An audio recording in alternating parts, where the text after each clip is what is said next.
আপনাদের একসাথে দেখে মনে হচ্ছে যে এই রুমের মধ্যে কয়েক হাজার ওয়াটের লাইট জ্বলছে, বাল্ব জ্বলছে। নুরানি চেহারাগুলি একসাথে দেখলেই মনটা ভালো হয়ে যায়।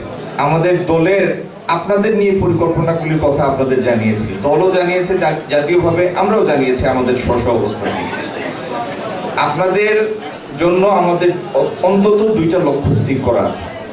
এর মধ্যে একটা লক্ষ্য হলো, অনেক মসজিদে আমরা দেখি যে ব্যক্তির খেয়াল খুশিতে ইমাম সাহেবদের নিযুক্তি হয়, আবার অনেক সময় নিয়োগের অবসান ঘটে। ইমাম মানে হচ্ছে কি? নেতা।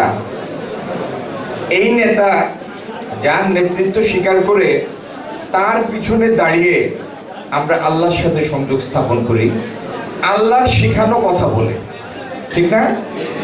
তো যদি তারা নিজের মন থেকে পূর্ণ না থাকেন, নিজের মনের মধ্যে নিজের মর্যাদার বিষয়ে আস্থাবান না থাকেন, তাহলে কেমন হয়? সেই জন্য আমরা চাই আগামী দিনে একটা রাষ্ট্র স্বীকৃত বিধিমালা, যেটির বদৌলতে ইমাম সাহেবদের নিযুক্তি ঘটবে অথবা নিযুক্তির অবসান ঘটবে। একটা রাষ্ট্র স্বীকৃত বিধিমালা, কোনো ব্যক্তির খেয়াল খুশিতে না। আর আরেকটা জিনিস আমরা চাই, যেন তারা এমন একটা হাদিয়া পান যেটা 4-6 জনের একটা সংসার চালানোর মতো হয়। একদিনেই তো সেই জায়গায় পৌঁছানো যাবে না, কিন্তু এটি আমাদের লক্ষ্য। যদি আল্লাহ তৌফিক দেন, এই লক্ষ্য আমরা ইনশাআল্লাহ অর্জন করব। আর নির্বাচনের আগেই আমাদের নেতা প্রধানমন্ত্রী জনাব তারেক রহমান সাহেব আপনাদের হাদিয়া বৃদ্ধির বিষয়ে আমাদের লক্ষ্যের কথা বলেছেন। আপনাদের প্রতি তার যে সম্মান, আমাদের সবার যে সম্মান, আপনাদেরকে যে আমরা আমাদের মাথার তাজ মনে করি, শুধু সেই সম্মান জানানোর উদ্দেশ্যে আমাদের সামান্য কিছু প্রচেষ্টা, যেটা আমাদের সিটি কর্পোরেশনের মাননীয় প্রশাসক আপনাদের কাছে হস্তান্তর করবেন।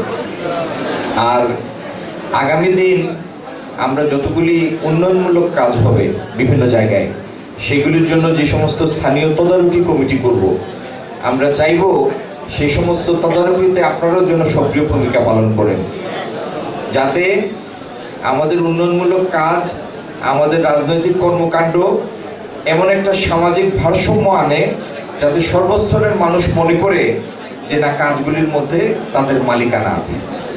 আপনাদের দোয়া, সমর্থন আমাদের আগামী দিনের চলার পথকে শক্তিশালী করবে।